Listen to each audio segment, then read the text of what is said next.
आदाब, नमस्कार। आप देख रहे हैं INN चैनल। मैं हूं शेख अहमद अली। प्राइम टाइम में आइए सबसे पहले नजर डालते हैं हेडलाइंस पर। NIA अमेंडमेंट बिल लोकसभा में हुआ पास। अमित शाह ने कहा मोदी हुकूमत नहीं करेगी NIA का गलत इस्तेमाल। कर्नाटक असेंबली में 18 जुलाई को होगा कुमारस्वामी हुकूमत के मुस्तकबिल का फैसला। सेक्रेटेरिएट और असेंबली की नई इमारतों की तामीर के खिलाफ ऑल पार्टी डेलीगेशन पहुंचा राजभवन। गवर्नर नरसिम्हन से कहा वो अपनी मौजूदगी का दिलाएं एहसास। कर्नाटका के 423 आज़मीन हज की मदीने मुनव्वरा को होगी 18 जुलाई को रवानगी। इंडियन क्रिकेट टीम में होगा बदलाव। रोहित शर्मा बनेंगे वनडे और T20 टीम के कैप्टन। अब खबरें तफसील से। लोकसभा में national investigation agency amendment bill 2019 आज पास हो गया। अब ये बिल राज्यसभा में भेजा जाएगा। वहीं लोकसभा में वजीर दाखिला अमित शाह ने कहा कि नरेंद्र मोदी हुकूमत की NIA कानून का गलत इस्तेमाल करने की ना कोई मंशा है और ना कोई इरादा, और इस कानून का मुकम्मल तौर पर टेररिज्म को ख़त्म करने के लिए ही इस्तेमाल किया जाएगा। NIA अमेंडमेंट बिल 2019 पर लोकसभा में बहस में इंटरवीन करते हुए अमित शाह ने ये बात कही थी। जब राजा साहब बोल रहे थे क्यों खड़े नहीं हुए? उन्होंने काफी ऐसी सारी बातें की जो रूल्स के हिसाब से नहीं। हम आराम से सुनते रहे। सुनने की भी आदत डाली ओवैसी साहब। इस तरह से नहीं चलेगा, सुनना पड़ेगा। Please please. डरने का सवाल नहीं है अध्यक्ष महोदय, मैंने डरने की कोई बात ही नहीं करी है। इतना ही कहा है कि जब दोनों ओर के सदस्य बोल रहे हैं, जब आप एक मुद्दे को तत्वतः उठाते हो, सिद्धांत के तहत उठाते हो, तो दोनों ओर के सदस्य जब बोले तब उठाना चाहिए। राजा साहब के लिए आपके एक डायमेंशन है और सत्यपाल जी के लिए दूसरे हैं। मेरी इतनी ही बात है, डराने का सवाल नहीं है। डर जहन में पड़ा है तो मैं क्या कर सकता हूं? नरेंद्र मोदी सरकार की इस कानून को मिसयूज करने की ना कोई इच्छा है, ना मंशा है, ना हम कभी होने। ये कानून का शुद्ध रूप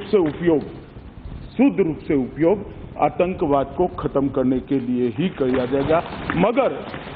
मगर उसको खत्म करते वक्त हम ये भी नहीं देखेंगे कि ये किस धर्म के व्यक्ति ने किया है। ये दोनों चीजें स्पष्ट होनी चाहिए। जो कोई भी इसके दायरे में आएगा, जो कोई भी इसकी कानून की जद में गुनाह करेगा, उसको नसीहत करने का काम ये कानून करेगा। ये मैं सदन को आश्वस्त करना चाहूंगा। दूसरी बात, काफी सारे सदस्यों ने कहा पोटा को रिपील करना पड़ा, टाडा को रिपील करना पड़ा क्योंकि इसको मिसयूज हुआ था। मैं रिकॉर्ड क्लियर करना चाहता हूं साहब, पोटा को मिसयूज के लिए रिपील नहीं किया गया था। पोटा को वोट बैंक बचाने के लिए रिपील किया गया। कोई मिसयूज नहीं हुआ पोटा का। मैं स्पष्ट करना चाहता हूं, पोटा एक कानून था जो देश को आतंकवाद से बचाता था। पोटा एक कानून था जो देश की सीमाओं की सुरक्षा करता था। पोटा एक कानून था आतंकवादियों के जहन के अंदर भय पैदा करता था, और जो करते थे उनको जेल की सलाखों के पीछे ले जाता था, फांसी के तख्ते पर चढ़ाता था। वो कानून को 2004 में यूपीए की सरकार आने के बाद पहली कैबिनेट के पहले प्रस्ताव में रिपील किया। मैं मानता हूं अध्यक्ष जी कि एक राजनीतिक कदम था, हमें कोई आपत्ति नहीं, राजनीतिक कदम उठाइए, परंतु संसद के सदन का उपयोग तो राजनीति के लिए न करिए। आप ऐसा कहेंगे कि पोटा का मिसयूज हुआ था और जो पकड़े गए इसके धर्म के कितने थे ऐसे गए। ओवैसी साहब ने कहा कि मुसलमानों पर कार्रवाई होती।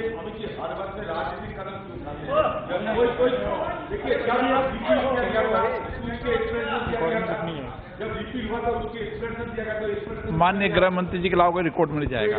जब हमने नहीं करा। मैं कांग्रेस के सदन नेता को कहना चाहता हूं कि हमने रिपील नहीं किया था। वो एक्सप्लेनेशन ही पॉलिटिकल था। यहां सदन के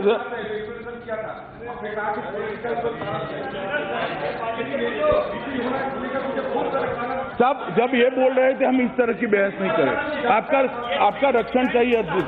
कर्नाटका में पिछले कई दिनों से जारी सस्पेंस खत्म होता दिखाई दे रहा है। कांग्रेस कायद सिद्धारामैया ने बताया कि वजीर आला HD कुमारस्वामी ने असेंबली में तहरीक एतमाद पेश कर दिया है। इस पर ऐवान में 18 जुलाई को बहस होगी।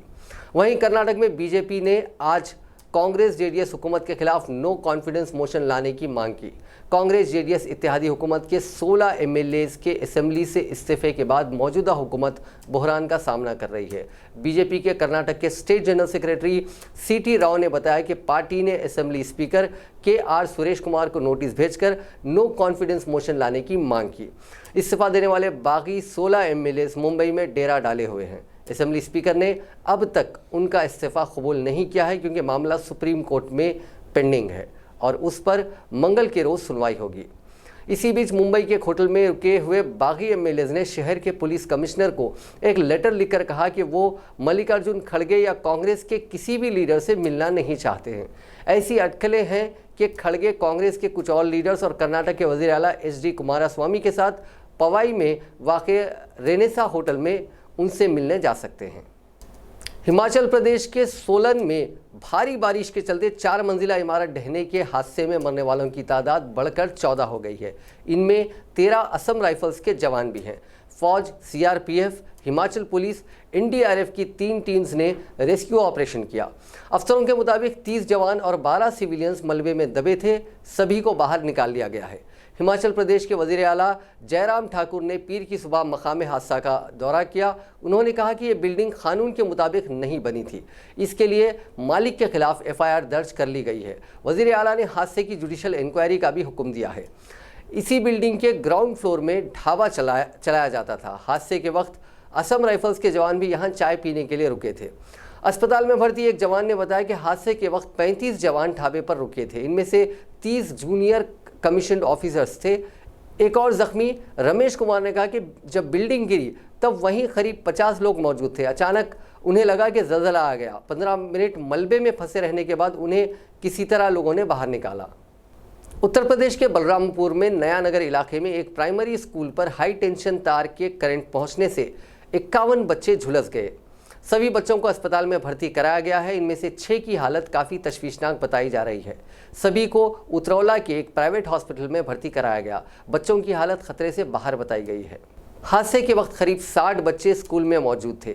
स्कूल के अहाते में बारिश की वजह से पानी भरा हुआ है। स्कूल बिल्डिंग के ठीक पीछे आम और शीशम के दरख्त लगे हुए हैं। इन्हीं कच्चे दरख्तों के जरिए high volt current school building में फैल गया। सभी बच्चे कमरे के बाहर चप्पल उतारकर टाटपटरी पर और बोरे पर बैठे हुए थे, जिसमें झंझनाहट महसूस होने पर स्कूल में भगदड़ मच गई। बच्चे उठते ही करंट का झटका खाकर ज़मीन पर गिर जाते थे। टीचर्स कुछ समझ नहीं पा रहे थे। करंट का झटका लगने से ज़्यादातर स्टूडेंट्स कुछ ही देर में बेहोश हो गए। क्योंकि टीचर्स ने चप्पल पहन रखी थी, इसलिए करंट का असर नहीं हुआ। फौरी पावर हाउस को फ़ोन किया गया, लेकिन किसी ने फ़ोन रिसीव नहीं किया। करीब आधे घंटे बाद बात हुई, तब जाकर बिजली कटी। शोर सुनकर दौड़े राहगीरों ने बच्चों को स्कूल बिल्डिंग से बाहर निकाला।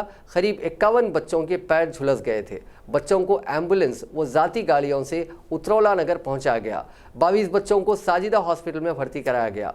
वहीं 29 स्टूडेंट्स को CHC उतरौली में भर्ती कराया गया है।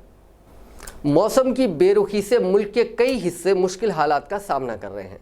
एक तरफ मुल्क के कई रियासतों में भारी बारिश की वजह से आए सैलाब से हालात बेकाबू हो गए हैं, तो वहीं दूसरी तरफ कई इलाके ऐसे भी हैं जो सूखे की वजह से पानी की कमी की संगीन सूरत हाल का सामना कर रहे हैं। तमिलनाडु में भयानक सूखे से चेन्नई में लोग पीने के पानी के मसले से जूझ रहे हैं। हालात इतने ख़राब हैं कि रियासती हुकूमत को चेन्नई में पानी के लिए ट्रेन का सहारा लेना पड़ रहा है। इसके उलट उत्तर प्रदेश, बिहार और असम में 33 लाख से ज़्यादा लोग सैलाब की चपेट में हैं। मानसून के सीज़न का 1.5 महीना गुजर जाने के बावजूद मुल्क के कई हिस्सों में मानसून की रफ्तार सुस्त है। दिल्ली NCR के ज़्यादातर इलाकों में लोग अभी भी मानसून की बारिश का इंतज़ार कर रहे हैं। महाराष्ट्र के पुणे और मुंबई में पिछले दिनों हुई बारिश ने जहां लोगों का जीना दुश्वार किया, वहीं मराठवाड़ा में 34% और विदर्भा में 20% कम बारिश हुई। गुजरात में अभी भी बारिश में 8% की कमी है, जबकि छत्तीसगढ़ में एवरेज से 4% कम बारिश रिकॉर्ड की गई। मुल्क में मध्य प्रदेश ही एक ऐसी रियासत है जहां अबव एवरेज बारिश हुई है। उत्तर प्रदेश के जुनूबी ज़िलों में बारिश का अभी भी इंतज़ार है। बुंदेलखंड के इलाकों में पानी की किल्लत उरूज पर है। मानसून के कमज़ोर होने का सबसे बुरा असर खेती पर पड़ा है। खरीफ फसलों की खेती के लिए एवरेज से काफ़ी कम बुआई हुई है। दूसरी तरफ मुल्क के कई हिस्सों में सैलाब की वजह से फसलें चौपट हो गई हैं। मौसम की इस बेरुखी की वजह से धान, सोयाबीन समेत कई फसलों की पैदावार पर नेगेटिव इम्पैक्ट पड़ेगा। चेन्नई में रिजर्वायर सूख चुके हैं, जिससे मसला और गहरा हो गया है। वाटर क्राइसिस का आलम यह है कि मकामी लोगों को अपने रोज़मर्रा के कामों के लिए टैंकरों का सहारा लेना पड़ रहा है। प्राइवेट टैंकरों के लिए लोग दुगने पैसे चुका रहे हैं। इससे उलट मुल्क के ज़्यादातर हिस्सों में भारी बारिश के बाद आए सैलाब से हालात बेकाबू हो गए हैं। उत्तर प्रदेश, बिहार और असम में 33 लाख से ज़्यादा लोग बाढ़ की चपेट में हैं। असम के 33 में से 25 ज़िलों में सैलाब की वजह से करीब 15 लाख लोग मुतासिर हुए हैं। बिहार में सैलाब से अब तक 29 लोगों की मौत हुई है और 8 ज़िले मुतासिर हैं। सरकारी अंदाजे के मुताबिक रियासत में लगभग 18 लोग सैलाब से मुतासिर हुए हैं। वहीं उत्तर प्रदेश में कई ज़िलों में नदियों का वाटर लेवल खतरे के निशान के ऊपर पहुंच गया है। सुप्रीम कोर्ट ने पीर के रोज़ बाबरी मस्जिद को शहीद करने की साजिश के केस में उत्तर प्रदेश हुकूमत को 19 जुलाई तक ये बताने के लिए कहा कि केस की सुनवाई कर रहे जज के रिटायर होने पर क्या उसूल और कानून है। दरअसल इस केस की सुनवाई कर रहे सीबीआई जज के यादव को 30 सितंबर को रिटायर होना है। इसलिए उन्होंने सुप्रीम कोर्ट को खत लिखकर मामले की सुनवाई पूरी करने के लिए 6 महीने का और वक्त मांगा है। इस पर सुप्रीम कोर्ट ने सुनवाई के दौरान कहा कि यह बेहद ज़रूरी है कि सीबीआई जज के यादव मामले की सुनवाई पूरी करके फैसला सुनाएं। अदालत ने यह भी पूछा कि रियासती हुकूमत ये भी बताए कि जज के यादव के टर्म को कैसे बढ़ाया जा सकता है, साथ ही इसको लेकर लीगल प्रोविजंस क्या हैं। बता देंगे इस मामले में BJP leader LK Advani, Uma Bharti, Murli Manohar Joshi मुलजिम हैं। इस मामले में ट्रायल 19 अप्रैल को ख़त्म होने वाला था। इंडियन स्पेस रिसर्च ऑर्गेनाइजेशन ने चंद्रयान 2 की लॉन्चिंग ऐन वक्त पर टाल दी है। ये मिशन पीर की रात 2:51 को लॉन्च होना था, लेकिन इससे कुछ देर पहले लॉन्चिंग व्हीकल सिस्टम में तकनीकी खराबी का पता चला। मिशन की शुरुआत से करीब 56 मिनट पहले इसरो ने ट्वीट कर लॉन्चिंग आगे बढ़ाने का ऐलान कर दिया। इसरो के associate director public relations BR Guruprasad ने बताया कि जल्द ही लॉन्च की नई तारीख तय होगी। चंद्रयान मिशन को देखने के लिए सदर जमहूरिया रामनाथ कोविंद भी रात को श्रीहरिकोटा में थे। इसरो चंद्रयान 2 को पहले अक्टूबर 2018 में लॉन्च करने वाला था। बाद में इसकी तारीख बढ़ाकर 3 जनवरी और फिर 31 जनवरी कर दी गई, लेकिन कुछ और वजहों से इसे 15 जुलाई तक टाल दिया गया था। इस दौरान बदलाव की वजह से चंद्रयान 2 का कॉस्ट भी पहले से बढ़ गया है। ऐसे में GSLV Mark 3 में भी कुछ बदलाव किए गए थे। नई तारीख तय होने पर श्रीहरिकोटा के सतीश धवन सेंटर से चंद्रयान 2 को हिंदुस्तान के सबसे ताकतवर GSLV Mark 3 रॉकेट से लॉन्च किया जाएगा। चंद्रयान 2 असल में चंद्रयान 1 मिशन का नया वर्जन है।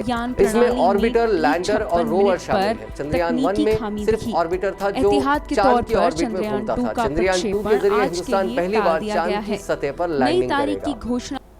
चीफ मिनिस्टर चंद्रशेखर राव की क़यादत में रियासती काबीना का इजलास 17 जुलाई की दोपहर 4 बजे प्रगति भवन में मुनक़िद होगा। काबीना के इजलास में नए बल्दी कानून से मुतालिक बिल को मंजूरी दी जाएगी। वाज़ेह रहे कि नए कानून को मंजूरी देने के लिए 18 और 19 जुलाई को कानून साज असेंबली और काउंसिल का खुसूसी इजलास तलब किया गया है। 18 जुलाई की सुबह 11 बजे असेंबली में और दूसरे दिन यानी 19 जुलाई को दोपहर 2 बजे काउंसिल के इजलास का आगाज़ होगा। दोनों ऐवानों में चीफ मिनिस्टर इस बिल को पेश करेंगे।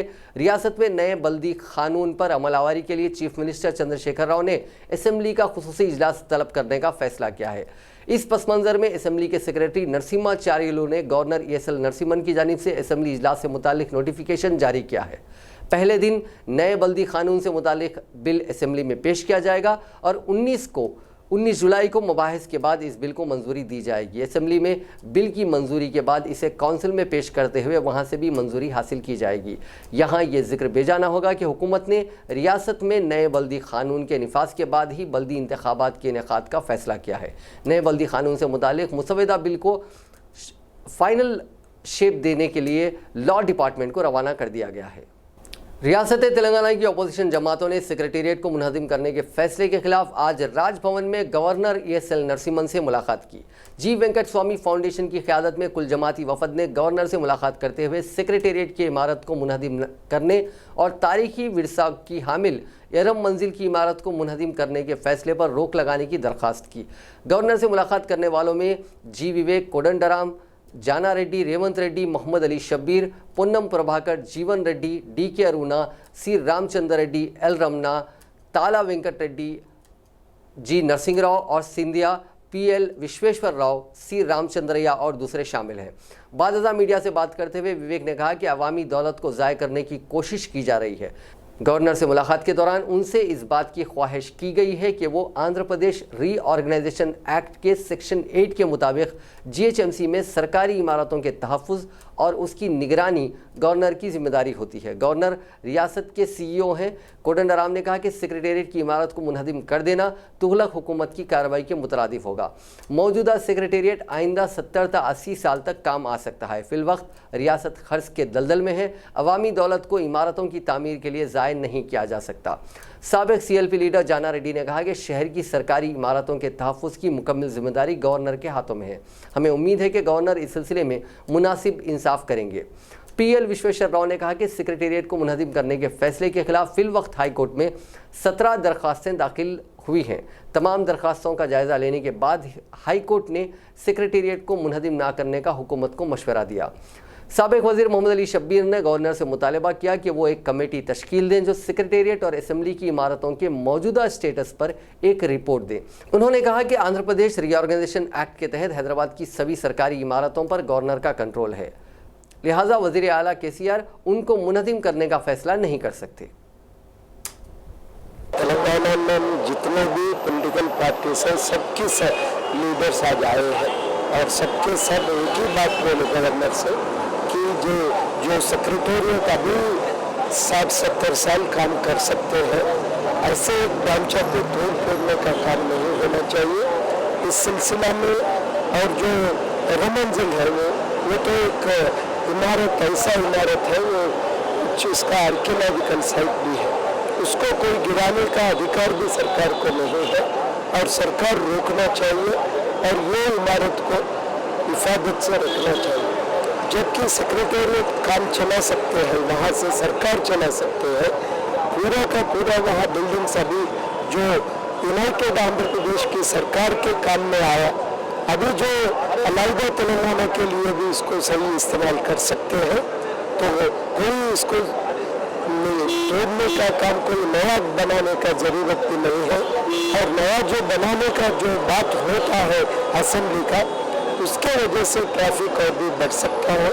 तो हमने यही बात बोला कि गिराने का कोई ज़रूरत नहीं है। और जो AP रीऑर्गेनाइजेशन एक्ट है, AP रीऑर्गेनाइजेशन एक्ट के तहत आर्टिकल 8 के तहत गवर्नर पूरा बिल्डिंग्स का कस्टोडियन है। जो हैदराबाद कैपिटल सिटी एरिया कहलाते हैं, वहाँ पूरा बिल्डिंग्स का इसका कस्टोडियन गवर्नर है। यहाँ कुछ इसके कैसे इस्तेमाल करना, इसको पूरा अधिकार गवर्नर को रहता है। तो ये बात हमने याद दिला और याद दिला के यही बोले कि ये इमारत को कल गिराना, कोई नया बिल्डिंग बनाने का ज़रूरत नहीं है। जबकि तेलंगाना की अभी कुछ ज़रूरत है, बहुत ही अकाल है और यहाँ इतने रेजिडेंशियल स्कूल्स आया और रेजिडेंशियल स्कूल्स अभी तक उसके लिए बिल्डिंग्स नहीं है। उस्मानिया अस्पताल जो एक बहुत ही पुराना अस्पताल है और वहाँ एक नया बिल्डिंग बनाने का ज़रूरत है और चीफ मिनिस्टर ने वादा भी की। तो इन बातों को याद दिलाया और हमने गवर्नर को समझाया, सेक्शन 8 के तहत आप कुछ कीजिए, रोकिए और ये पैसा जहाँ ज़रूरत है वहाँ इस्तेमाल करना चाहिए। और इसके वजह से बहुत ही इम्पॉर्टेंट फाइल्स इधर उधर जो चले जा रहे हैं उसका क्या हाल होता है कोई किसी को मालूम नहीं। इसमें बहुत ही इम्पॉर्टेंट फाइल्स भी है। हैदराबाद का बहुत ही ज़मीनों का जायदादों का, सरकार की जायदादों का कागजात भी है। तो इनको क्या होता है ये भी कोई किसी को मालूम नहीं हो रहा। तो रोकना है, जल्द से जल्द कदम उठाना है, ये हम सब में उनका डिमांड है। अब नेक्स्ट आप लोगों का क्या प्लान है, इसके खिलाफ क्या लेंगे अब एक्शन? अभी डेट्स तो तय नहीं हुआ, लेकिन एक बात तो दिल्ली तक जाके प्रेसिडेंट जी से मिल लेता है और दूसरी बात जो है यहाँ कुछ एक्शन प्रोग्राम हमारे प्रोटेस्ट जो सीनियर सिटीजन्स है, इम्पोर्टेंट पॉलिटिशियंस है, सब मिलकर एक प्रोटेस्ट जुड़ते रहिए, आवाज़ सुनाने के काम करेंगे। कोर्ट में तो किसी हाल केस तो डाले हैं सब पार्टीज और सोशल एक्टिविस्ट, और यहाँ अगर जजमेंट हमारे कुछ इंसाफ नहीं मिला तो दिल्ली तक जाने का इरादा भी है। तो ये हमारा आगे एक्शन प्रोग्राम है। टीआरएस रुकने पार्लियामेंट जी रंजीत रेड्डी ने हैदराबाद नागपुर इंडस्ट्रियल कॉरिडोर को खतई मंजूरी देने की मरकजी वजीर commerce and industry Piyush Goyal से दरख्वास्त की है। चिवड़ा पार्लियामेंट से नुमाइंदगी करने वाले टीआरएस के रुकने पार्लियामेंट डॉक्टर जी रंजीत रेड्डी ने कहा कि हैदराबाद नागपुर इंडस्ट्रियल कॉरिडोर के डीपीआर को एक मुकर्ररा वक्त में मरकजी काबीना से मंजूरी दिलवाने की पीयूष गोयल से ख्वाहिश की गई है। उन्होंने कहा कि रियासती हुकूमत ने मुजव्वज़ा इंडस्ट्रियल कॉरिडोर के क़याम के लिए संजीदगी का मुजाहरा करते हुए डीपीआर तैयार किया था और प्रोजेक्ट के डीपीआर को मरकज़ के हवाले भी किया गया। रुकने पार्लियामेंट रंजीत रेड्डी ने कहा कि वजारत कॉमर्स एंड इंडस्ट्रीज़ ने इस डीपीआर को साल 2016 में उसूली तौर पर रजामंदी जाहिर की थी। मुजव्वज़ा कॉरिडोर से चमड़े को साफ करने की फैक्ट्रीज, मलबूसात, handlooms, textile, paper units, mining, engineering, poultry farm और दीगर इंडस्ट्रीज़ को कायम किया जा सकता है, जिससे लाखों बेरोजगार नौजवानों को मुलाजिमतें फराहम होंगी। इसके अलावा नौजवानों को छोटे सनतकार की हैसियत से उभरने का मौका फराहम होगा। रुकने पार्लियामेंट चिवड़ा ने कहा कि मुजव्वज़ा कॉरिडोर अजला रंगारेड्डी, निज़ामाबाद, नलगुंडा, वरंगल, मेदक और आदिलाबाद में माशी तरक्की की हौसला अफजाई भी करेगा। कर्नाटक से ताल्लुक़ रखने वाले 423 आज़मीन हज कल यानी मंगल की रात से हैदराबाद हज हाउस पर रिपोर्ट करेंगे। उनकी रवानगी हैदराबाद एयरपोर्ट से 18 जुलाई की अलियो सुबह रास्त मदीने मुनव्वरा को होगी, जबकि तेलंगाना, आंध्र प्रदेश और महाराष्ट्र के आज़मीन हज की रवानगी का सिलसिला 28 जुलाई से शुरू होगा। इस सिलसिले में तेलंगाना हज कमेटी के चेयरमैन मोहम्मद मसीउल्लाह खान ने INN से ख़ास बातचीत की। माशाल्लाह से जो पहली फ्लाइट है 18 की हमारे पास जो जाने वाली है, उनके जितने हाजियां हैं यहाँ पे हमारे पास 17 तारीख के दिन रिपोर्ट कर देते हैं रात में। उनकी फ़्लाइट सुबह 18 तारीख के दिन सुबह 7:20 की है। और यहाँ से जो पहला काफिला है हाजियों का, वो जो फ्लाइट का है 423 माने 423 लोगों के हाजियों का, वो यहाँ से 3 बजे यहाँ से बसेस स्टार्ट होंगे उनकी। 3 बजे खुद दिन की रात के 3 बजे, क्योंकि सुबह की फ्लाइट है ना, अलग सुबह 3 बजे, सुबह 3 बजे फजर के टाइम में। ये कहाँ के आज़मीन पूरे कर्नाटका के है सब। महाराष्ट्र के भी थे ना प्लान में? नहीं, महाराष्ट्र के हाजी और कर्नाटका के दियोबल के हम करे थे, क्योंकि एक ही स्टेट के 2 स्टेट के रहे तो एक जल्दी चले जाएंगे उनके, लेकिन खाली कर्नाटका का अलॉटमेंट हुआ गया हमारे। तो हज के जो इंतजाम है वो कहाँ तक अल्हम्दुलिल्लाह देखिए तकरीबन 90% काम हमारे पास हो चुका है, और 2 दिन का काम और 2 दिन है हमारे हाथ में, इंशाल्लाह ताला पूरा कंप्लीट हो जाएगा। तेलंगाना बीजेपी के तर्जुमान कृष्णा सागर राव ने इल्ज़ाम लगाया है कि चीफ मिनिस्टर चंद्रशेखर राव के खानदान के 3 अरकान के सिवा टीआरएस में किसी की भी इज्जत नहीं है। प्रेस कॉन्फ्रेंस से खिताब करते हुए कृष्णा सागर राव ने कहा कि टीआरएस पार्टी के कई कायदीन इज्जत नफ्स के लिए बीजेपी में शामिल होने का इरादा रखते हैं। गुज़िश्ता रोज़ पार्टी के सीनियर कायद व तेलंगाना आरटीसी के चेयरमैन एस सत्यनारायणा ने टीआरएस से मुस्तफ़ी होकर बीजेपी में शमूलियत अख्तियार कर ली। उन्होंने दावा किया कि बरसर इख्तिदार जमात से ताल्लुक़ रखने वाले बेशतर अरकान का ये एहसास है कि वो बीजेपी में शामिल होने पर ही उन्हें अवामी खिदमत का बेहतरीन मौका फराहम होगा। इसी मकसद के तहत सत्यनारायणा ने बीजेपी में शामिल हुए हैं। उन्होंने कहा कि सत्यनारायणा की बीजेपी में शमूलियत के बाद टीआरएस पार्टी में पाए जाने वाले अंदरूनी इख्तलाफात का इंकशाफ हुआ है। बीजेपी तर्जुमान ने कहा कि रुकनियत साजी मुहिम में टीआरएस पार्टी बीजेपी की नकल कर रही है। रुकनियत साजी मुहिम से टीआरएस को फ़ायदे से ज़्यादा नुकसान होने वाला है। उन्होंने टीआरएस हुकूमत पर बदउनवानियों के खिलाफ खामोशी इख्तियार कर लेने का इल्ज़ाम आयद किया। मुख्तलिफ महकमों में बदउनवानी के संगीन वाक़यात मंजर आम पर आ रहे हैं, इसके बावजूद हुकूमत की जानिब से कोई कार्रवाई नहीं की जा रही है। इससे ऐसा महसूस होता है कि टीआरएस हुकूमत को बदउनवानियों की हौसला अफजाई कर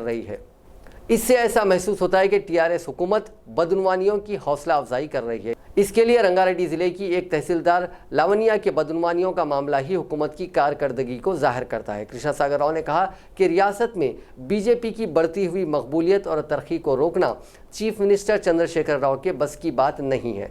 कई कायदीन बीजेपी के नज़रियात से मुतासिर होकर इस पार्टी में शामिल हो रहे हैं। बीजेपी के कौमी जनरल सेक्रेटरी मुरलीधर राव के खिलाफ धोखाधड़ी के इल्ज़ाम में हाई कोर्ट में एक अर्जी दाखिल हुई। प्रवर्णा रेड्डी नामी एक खातून हाई कोर्ट से रुजू होते हुए इस बात की शिकायत की कि मुरलीधर राव के पर्सनल असिस्टेंट किशोर और बीजेपी कायद एम रामचंद्र रेड्डी ने उन्हें नामजद ओहदा दिलाने का वादा करते हुए 3 करोड़ रुपए हासिल किए हैं। कई महीने गुजर जाने के बाद भी मुरलीधर राव और उनके हामियों ने ना ही उन्हें मरकज़ के किसी कॉरपोरेशन में ओहदा दिलाया और ना उनकी जानिब से अदा की गई रकम वापस की।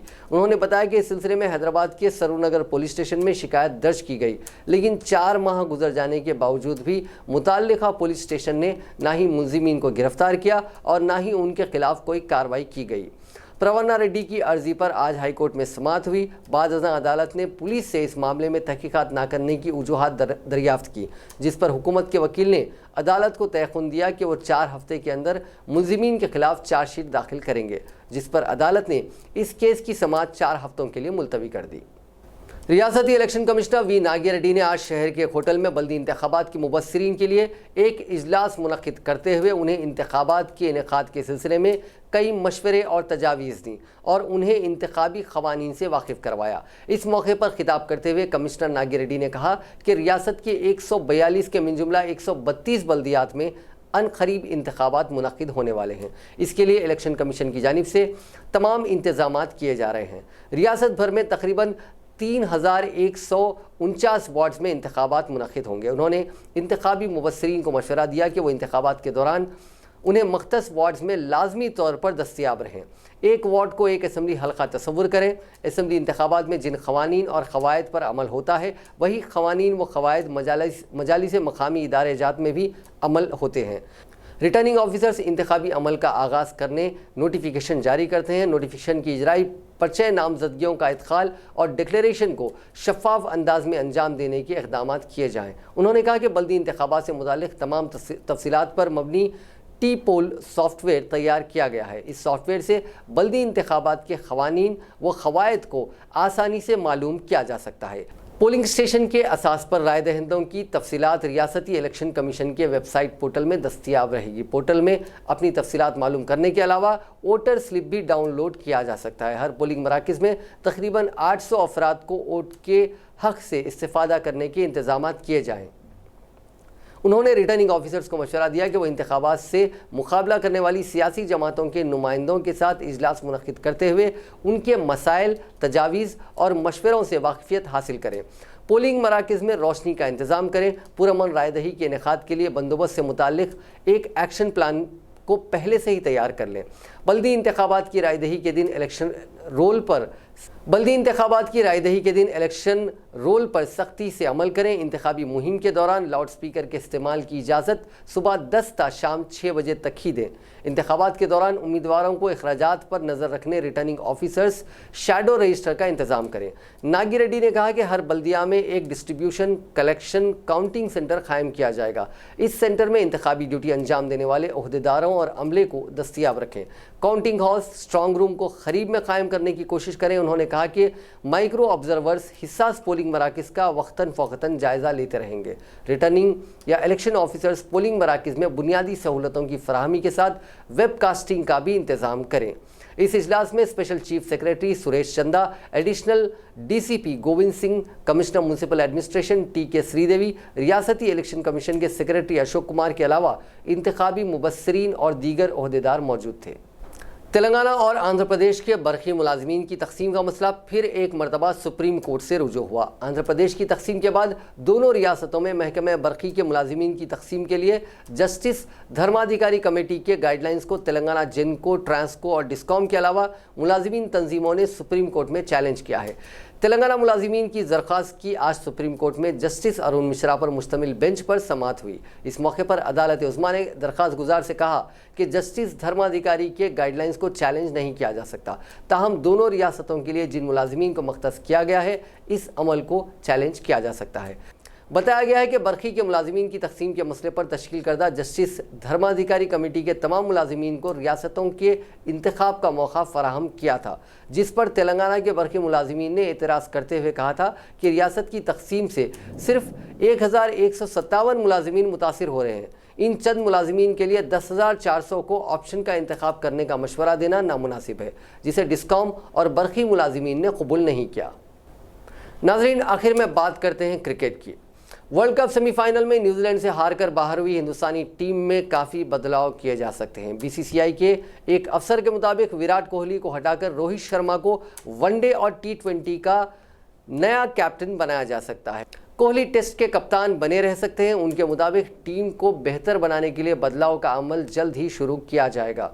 उन्होंने कहा कि ये सही वक्त है कि रोहित शर्मा 50 ओवर फॉर्मेट की कप्तानी संभालें और इसके लिए वो जहनी तौर पर तैयार रहें। उन्होंने मौजूदा कैप्टन विराट और वाइस कैप्टन रोहित के बीच डिफरेंसेस की अफवाहों को नकार दिया। उन्होंने कहा कि अब वक्त पुरानी चीज़ों पर बात करने का नहीं बल्कि आगे की तैयारियों का है। यही वक्त है कि हमें अब अगले वर्ल्ड कप की तैयारी शुरू कर देनी चाहिए। हिंदुस्तानी टीम वर्ल्ड कप के सेमीफाइनल में न्यूजीलैंड से 18 रन से हारकर बाहर हो गई थी। ओपनर रोहित शर्मा टूर्नामेंट में सबसे ज़्यादा रन बनाने वाले बल्लेबाज साबित हुए। उन्होंने 9 मैच में जुमला 638 रन बनाए। उनके बाद ऑस्ट्रेलिया के डेविड वार्नर रहे जो सिर्फ 1 रन से उनकी बराबरी करने से चूक गए। वार्नर ने टूर्नामेंट के 10 मैचों में 647 रन बनाए। कोहली 9 मैच में 443 रन बनाकर इस लिस्ट में 11वें नंबर पर रहे। सबसे ज़्यादा रन बनाने वाले टॉप 11 बल्लेबाजों में इंग्लैंड के 4, ऑस्ट्रेलिया और इंडिया के 2-2 खिलाड़ी रहे। नाजरीन, आखिर में एक बार फिर से नजर डालते हैं हेडलाइंस पर।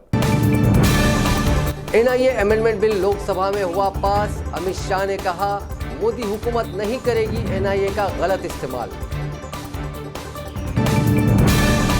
कर्नाटक असेंबली में 18 जुलाई को होगा कुमारस्वामी हुकूमत के मुस्तकबिल का फैसला। सेक्रेटेरिएट और असेंबली की नई इमारतों की तामीर के खिलाफ ऑल पार्टी डेलीगेशन पहुंचा राजभवन। गवर्नर नरसिम्हन से कहा वो अपनी मौजूदगी का दिलाएं एहसास।